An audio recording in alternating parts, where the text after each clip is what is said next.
YouTube, and welcome to the house.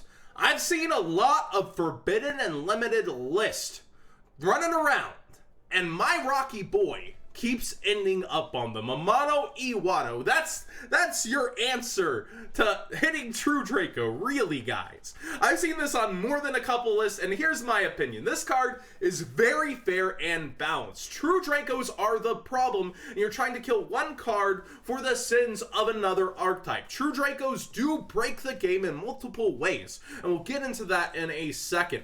But AMANO IWATO, I feel, is relatively fair and balanced. It cannot be special summoned, meaning it has to fit into a deck where you're usually normal summoning. That's its first balance already.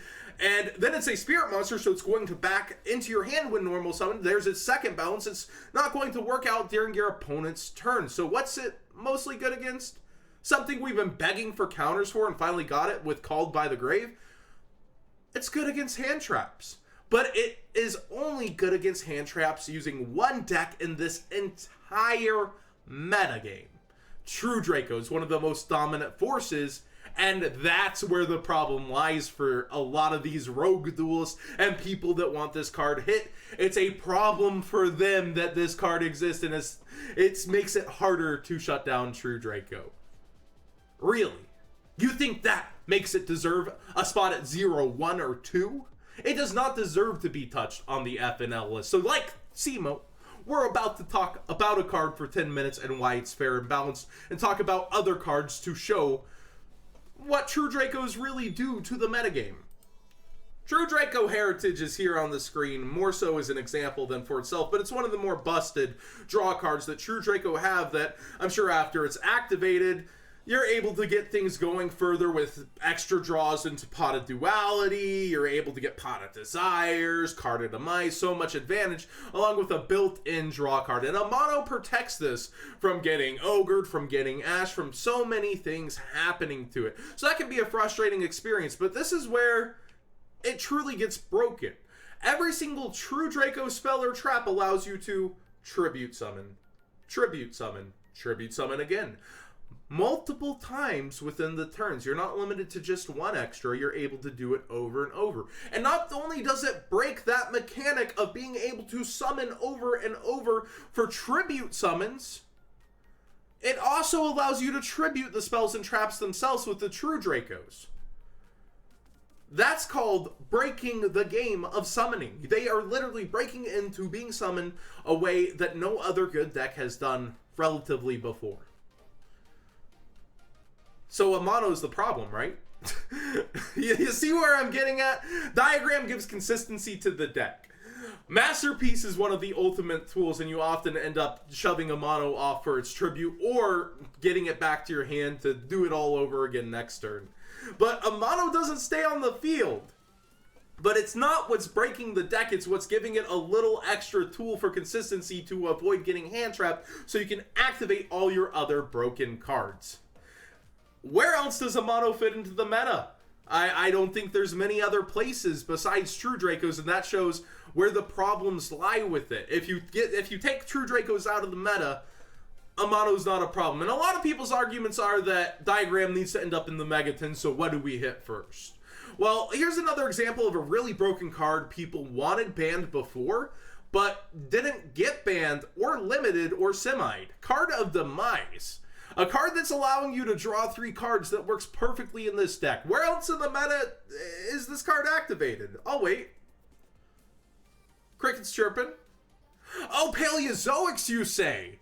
Yes, Paleozoics definitely do have a place for this as home, but they're not topping at the YCS level. They are doing relatively well at the regional level, but this really only seems to be a tool for those 2 decks, and then lower tier decks such as Magispectors and other things might use this. But special summoning is such a strong and needed thing right now that Card of Demise is only problematic in one deck, pretty much as AMANO is. And in Paleozoics, of course, being able to hit this with Ash Blossom, much nicer than there being an AMANO on the field. But it definitely just shows that there's a home for problem cards in True Draco that aren't problems elsewhere because of how True Dracos break the tribute summoning mechanic. So I really do think the next best deck, which is a great example for AMANO, is Cnote Birds, a spirit deck that breaks the clause in spirits of cannot be special summoned, allowing you to use Peacock to special summon IWATO and then keep it out, making it a problem during your opponent's turn. How well is Cnote Birds doing? Again, it got relatively well results at a UDS side event, and that's it, you say? Okay. So, again, I'm feeling a little bit weird about this ending up on so many F and L lists. Like, why?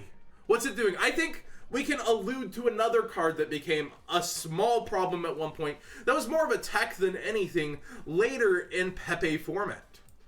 We've got Protector of the Sanctuary, a card that has been called to be hit before for some degeneracy. You're able to basically try to make setups to rob your opponent of their hand with it, but it was used for its actual floodgate-like effect. Protector of the Sanctuary is actually less fair in a sense that it only limits your opponent. Your opponent cannot draw cards except during draw phases. That's pretty brutal depending on what you've activated there, isn't it? So, Protector of the Sanctuary was basically Pendulum summoned out to counter Maxi, because once you hit that Pendulum summon, its Floodgate effect is there, and it says, oh, Maxi, cute, I'm going to continue my turn now. Is that okay? And you can continue drawing cards. Your opponent cannot. So you could Guitar, Lizard, go off, and Maxi is now dead. An extremely powerful card in that format. We saw Duels tech this, and you know, that format didn't really last long enough for this to become the same kind of argued problem, but it was an interesting tech in the format. It's more so people are just upset in the rogue strategy that their powerful hand traps are not working, because that's the only interaction this realistically has anything to do with, is hand traps, unless you're going second with True Dracos, you summon this, and then start tributing off other stuff. But AMANO's almost always the first summon. You're trying to shut off the hand traps before you do your spell and traps, and there's a few cards that have something to say about that. It's got no built-in protection for any spell and trap. I understand this format's not built around spell and traps. It's built off of breaking boards and building boards, and that typically doesn't include the back row. But you're telling me a card, arguably okay in GOAT format, that could just be flipped face down by a Book of Moon or Candina and shut off, is unfair to the game. Think about that for a second. Actually, there's one card that's been seeing a lot of play recently that I should have put in here. Forbidden Chalice, that has been seeing play in multiple top cut decks from regionals. I don't know if it's cut on the YCS level. I haven't looked through too many of the profiles from this current YCS. And that's a card that just straight off shuts down IWATO. Now, I realize you can't really do anything about that if the True Dracos are going first. But Chalice is proving itself to be pretty well and formidable. And I realize that if True Dracos are going first, the back row, oh no, you can't set up with the back row. Dice rolls are always a thing in Yu-Gi-Oh! There's always going to be that element, but IWATO doesn't break the dice roll. True Dracos and their consistency, diagram, their ability to break the tribute summon mechanic, and gain immunity under Masterpiece to stuff like the traps and spells that make it relatively worse in the format, those are what are upsetting the game. Not my buddy IWATO here. Leave my rock alone. He's my solid place. Thanks for watching, everybody. What do you guys think about this? I know the FNL list is a huge topic right now. We're not selling code HOCWGYT5 at Yu-Gi-Oh! Singles goes live at 4/29 on New Zealand time when their pre-sales do. But seriously, what do you guys think of IWATO? Am I being too nice to it? A card that shuts off monster effects? I realistically think that it doesn't find its home anywhere else. You don't really see that being used in Lightsworn to protect your Brilliant Summon activation because you would much rather use a Predaplant. You don't see it anywhere else, and I think it definitely just comes down to the breaking of the mechanics of the game in other places, not necessarily him. And the amount of lists I see this on are ridiculous. It truly is. So I wanted to bring my 2 cents into it because, you know, it's a fun discussion at times. I don't do too many ban list discussions, but when I do, I like to focus really and not go all over the place if I can. So I'll actually link at the end my ban list discussion with Simo that's those 30 minutes if you really want to get into a good one, but I'm sure a lot of you guys have already seen it. Thanks for watching again. It's been really fun, actually, just talking about a card like this. Give it a thumbs up and tell me if you'd like to see more discussions like this on the channel as well.